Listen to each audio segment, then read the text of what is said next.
You ever wreck one of your off-road tires when you're out rock crawling? Well, I have. So, we're going to take this tire off the rim and teach you guys how to vulcanize and repair one of these bad boys. So, stay tuned. We'll learn you something. For those of you dumb enough to try this at home, I'll have a full recap at the end of the video. I got these new 40-inch sticky rubber compound Maxxis Trepador tires, 40-inch by 13.5-inch flavor, and had a couple runs on them, and I've been running them at 10 psi. And well, this thing seems a bit too heavy for running at 10 psi, so these things are folding over a lot, and I've been real hard on them, and well, this is the gash that we put in here. It's not the end of the world, but I'm not going wheeling with it again like that. According to the experts on the internet, I'm doing everything wrong. That's a 17 by 10 inch rim. It's the perfect size for that tire. And as you can see, the bead lock is nicely centered on there. So it's not the rim, it's not the bead lock. It just happens to be all of the stumps and the rocks that I smashed into last time I was out on the trail.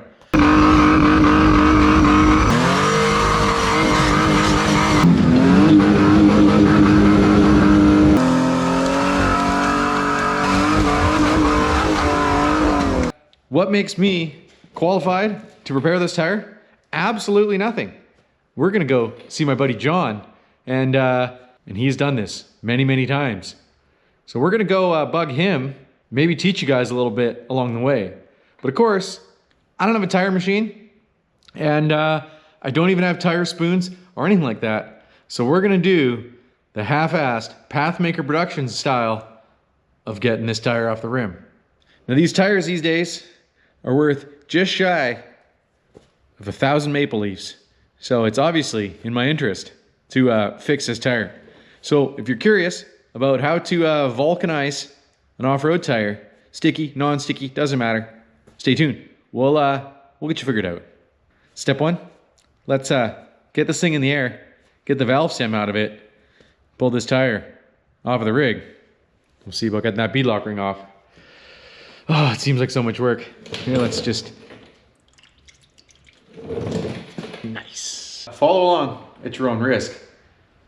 I'm not responsible for you messing up your tire. But, pro tip, it's really easy to find your valve stem. You draw a little arrow with a paint pen.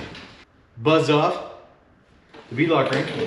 Now we're to the fun part, where if you don't have a tire machine,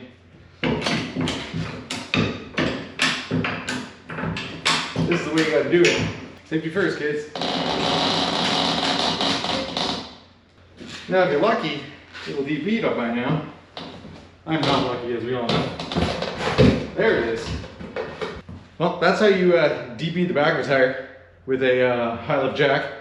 Works pretty good. Now, of course, we still gotta get the other bead off of this rim. So this is typically the point where you would get a friend with a tire machine or use tire spoons. Well, I don't have any tire spoons, but I do have a crowbar. Big respect out there for all the guys who work at tire shops, because taking tires off by hand, not very easy or fun. I'm sure there's a bunch of you actual professional tire guys who are watching right now who are like screaming at the screen telling me I'm just doing it all wrong. I get it. I get it. Leave it to the old carpenter in me to cut some wedges. When in doubt, let's just use some wedges. Slowly working our way around. Of course, sticky tires not only stick to the rocks, they also stick to the rims. There we go.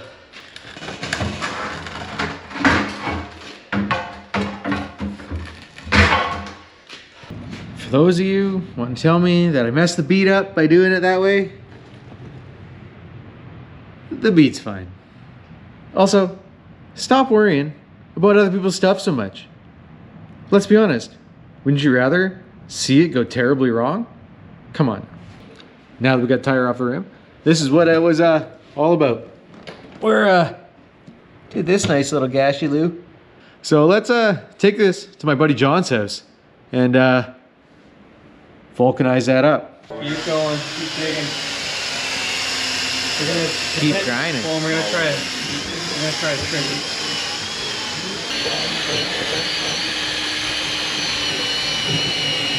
Well, this is grind holes and $1,600 worth of tires. Good times. The fact that you're just cutting into that with a Volfa, it means you're braver than me. You must expose. Do we got to do that on my tire? Probably not. Well, it depends on how much cord's broken. That's the spirit. Basically, you got to find the end of the crack and open it all up so you can get rubber. When you squish the rubber in, you squish it all in from this side and you push it all the way through to the inside, and then you smear it on the inside and the outside. Of and course. it kind of layers both halves, and then you let it cure. A little sandwich. But you have to open the end of the crack up and round it out just like a weld. Yeah. Because if you don't, the belts will still be broken and break You more. can see the crack still goes over into here into rubber land. Yeah. So that means we have to cut all the way back here and get rid of this flap and open it all up so we can see our fingers. It's a nice little gash you got there. It's not that bad though. You're already past the end of the cut. Almost, eh? There's a little bit more. Ah, that one's warm. I'm surprised you say my gash doesn't look as bad. I guess it doesn't go all the way through because it's a lot bigger. Got a lot more surface area to grind out. There is, but you don't have to go as deep. Like if yours only cut like, all the cords are like this, right? Yeah. So if you've only cut like a few and you've lost like this layer, you still have all the other ones underneath of it. Of course. When you cut straight through, Then you got to all grind the layers, all the way and down, even if all it's the way only through the like cords. this big, it's like everything's compromised. Of course. And then that's when you see the belts pull, and then the big bubble happens over here, and everything starts separating. I haven't been paying attention, so I might need your help, John. Try not to get into this stuff anymore. Yeah. I mean, you can tickle it, but see how I'm exposing all that cord and getting rid of that lip? Yeah. That's what you're gonna have to do. Gotcha, I'll keep going. Just try not to get too far into this, Of course. or more of that. Because you can take this little bit of bead ring off Yeah. and kind of like polish Feather it it all up the here way and out. feather it out a bit so Yeah. that you can just mush all your rubber. Makes sense. Basically make your rubber go from here all the way around to the S Makes sense. and then down. So I've ground it all down. Roughed up the rubber all here, exposed fresh rubber. Got a little deep into the belt here. Mine didn't actually go all the way through. So mine's mostly a cosmetic repair. We're gonna build up the rubber along here. Nick's is more involved because he's got to go all the way through the tire. So he's still cleaning his, because his didn't hold air. Mine holds air okay. But we're gonna mix up A+B and smear it in there. See about making this tire better. Whatever, right? But maybe tractor on the highway stuff. Get like paper towel or a napkin, so I can just clean up the little strippers under the floor.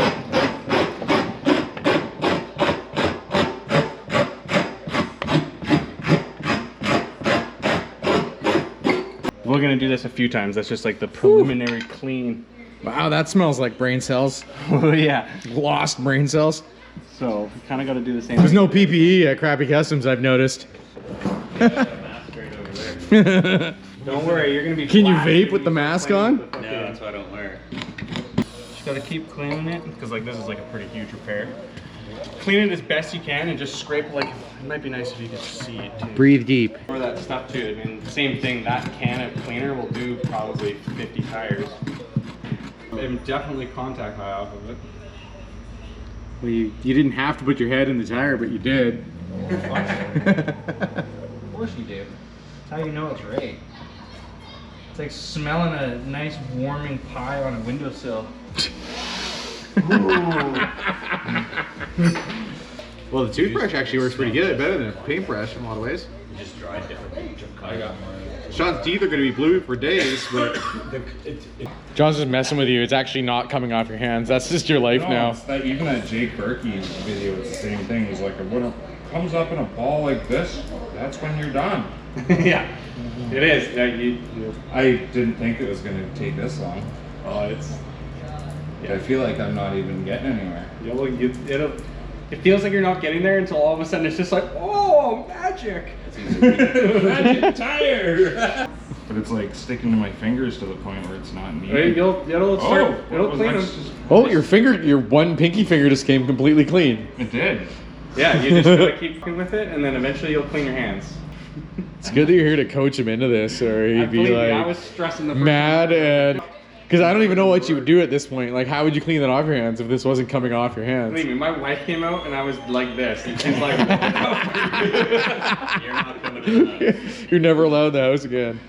Time to squeeze these two out and mix them together. Yeah. 2 parts. I'm gonna mix this together. And I just went Nick do it. Looks like the worst time ever. I'm much more confident after watching Nick do it that it's not going to be a disaster. That I can get to the other I side. didn't see the white part in this. I didn't even notice the stuff. Yeah, there's 2 parts. There's a white part and there's a black part. And equal amounts. And then yeah, you got lots in there. you just spend the next Yeah, but your 20 minutes. Your pretty minty. squishing this stuff around.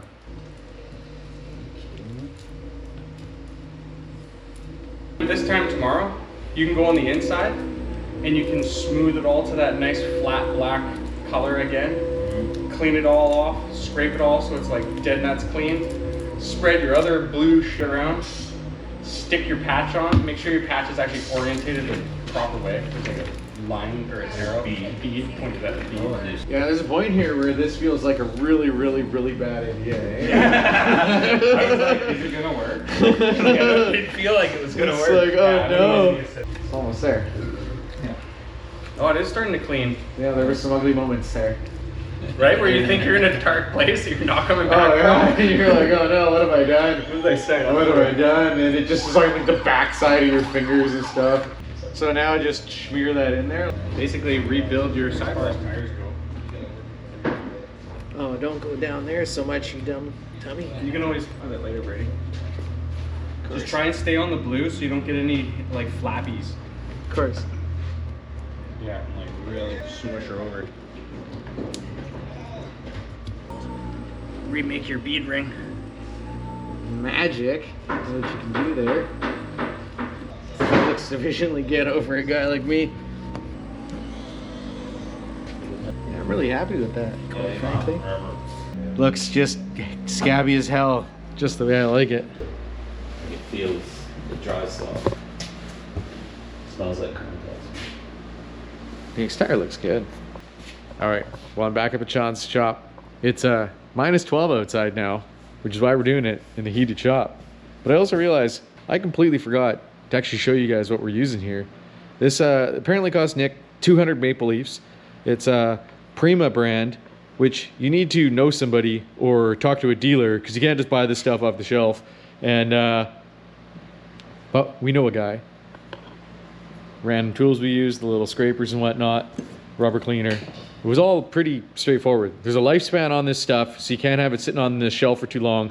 We probably used 1/8 of the material in there, so there's 6 more tires probably still in there. So hopefully we don't cut any more tires. It'll be this guy who'll need it next. And then we had these patches, which turns out, John says my tire doesn't need a patch. The belts didn't come all the way through, so we're not gonna put a patch on mine. Nick's gotta put a patch on his. He's got to grind the inside smooth and prep the rubber, and then you put this thing on. It's super, John was telling us, super important to make sure you line up where it says the bead, because there's belts in here, and this will add belts back to where they're all missing on Nick's tire at this point. But that means it's time to take mine home and remount them so we can go wheeling. Also, so I can use it as a snowplow. Minus 12 out there right now. It's a wee bit brisk. Let's get this tire fixed so we can put the snowplow on the Pathmaker. Since I've been having debeading issues on the rims with the traps compared to my old IROCs, a bunch of people told me you should probably put some Gorilla Tape on the inner bead. A couple of wraps makes the bead a little bit tighter and keeps a little more air in. So let's stretch some Gorilla Tape around this rim first, and then let's get this thing mounted back up. Unfortunately, this means that I'm gonna have to go pop the inner bead off the other 3 tires, do the same thing.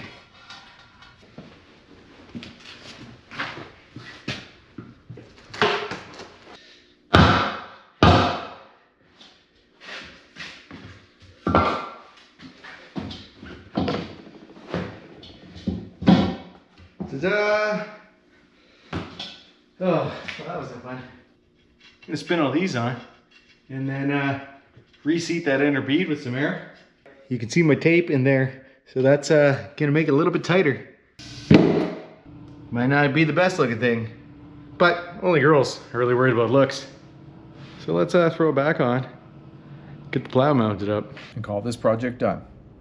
Here's a step-by-step showing you the whole process. Stay tuned next Saturday for more rock crawling.